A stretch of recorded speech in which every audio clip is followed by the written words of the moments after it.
thanks for joining us on another video. We're a little bit behind in getting our videos out right now, so we're taking you back to September, where we took a trip to Pagosa Hot Springs in Colorado. If you're ever in Colorado in the fall, in September and October, the fall leaf colors are absolutely beautiful.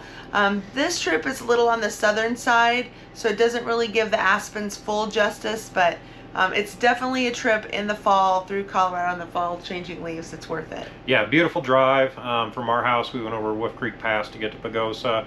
Up in the elevation, the aspens were just changing, like Leanna said. It was fantastic, beautiful. And while we were going on Wolf Creek Pass, if you're not familiar with passes, especially Wolf Creek, there are a lot of switchbacks and very windy. They warn you the whole way as you're going west to there, but there was a semi that did go over the edge, which would be terrifying, so go slow. Yeah, switchback, hairpin turn there. That around there, so yeah, be careful.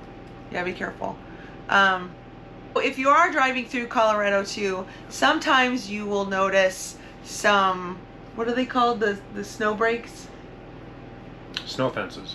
Snow, is that what they're called? Snow fences? Well, that's what they are, yes. Or tumbleweed fences to some of our friends. So, we had some friends that were not from Colorado, and they saw the snow fences, which are designed to keep snowdrifts from getting on the road, and they thought, oh, that you have tumbleweed fences, which honestly, they do stop tumbleweeds, but they're not tumbleweed fences, they are snowdrift fences. Yep, absolutely. Other parts of the country do not have snowdrift fences, and those of you from Iowa and Montana, Wyoming, you'll obviously recognize them. But if you're from the south, not so much. No, not at all. Pagosa Springs was really nice. 19 pools, I think they were. I think so. The only thing that disappointed us is they only had one bar open, so it was a nice, almost a half-hour wait in line to get a drink. Yeah, thanks, COVID. Yeah, no kidding. Must be a hard time finding help. But other than that, it was a fantastic time. Great time in the Springs. So when we went in, we had to come in through general admission.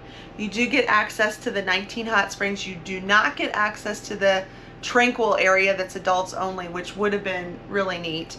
But it's one time in and one time out with the general admission pass. Another thing about the hot springs, you can actually spend the night there. They have rooms. It's a resort, so you can actually spend the night. And if you're there spending the night, you can actually go to the hot springs 24/7.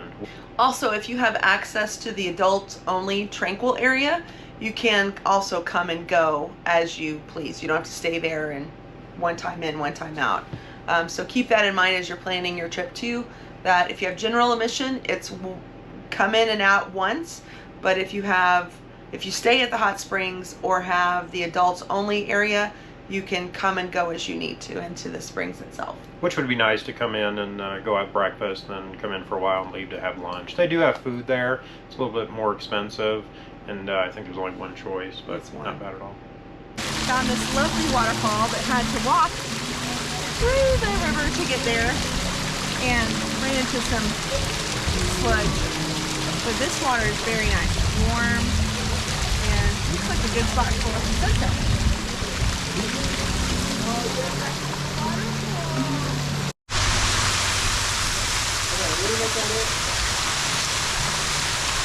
We did stay at a campground in Pagosa Springs. They do say that they have a kid play area, and they do. It's just a little dated, and they say they have a pool, and they do, but it's an above ground. It wasn't running when we were there, but that could be because it was fall, and it does get a little chillier in September in that area. Yeah, I don't think many people use it. That's not one of the things you go to Pagosa Springs for. If you're going to go to the pool, you're going to go to the hot springs. You're not going to hang out in the swimming pool at the campground.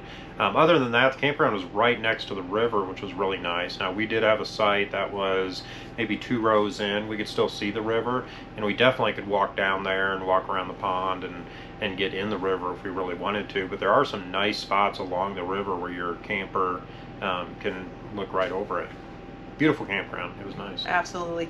And you could get into the stream or the river there, but keep in mind that all Colorado rivers are from snow melt and snow runoff, so they are very cold all year round. So it wouldn't be for lounge swimming. No, and I didn't see any fishermen out there. A lot of fly fishermen fish those streams. There weren't any there when we were there, but I'm sure you could fish in there also. It'd be nice to just go from the camper directly to the river. For sure. Yeah.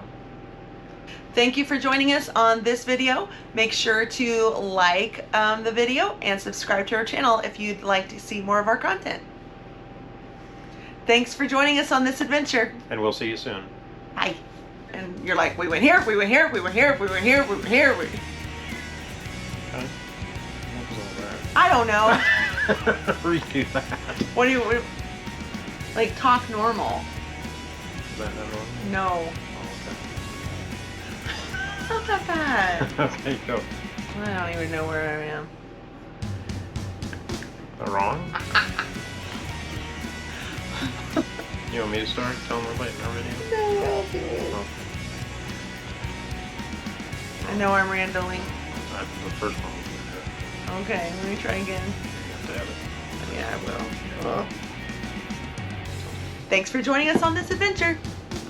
I was getting up. Well, you want to sit down and start it again? Yeah. Say thanks for joining us for adventure.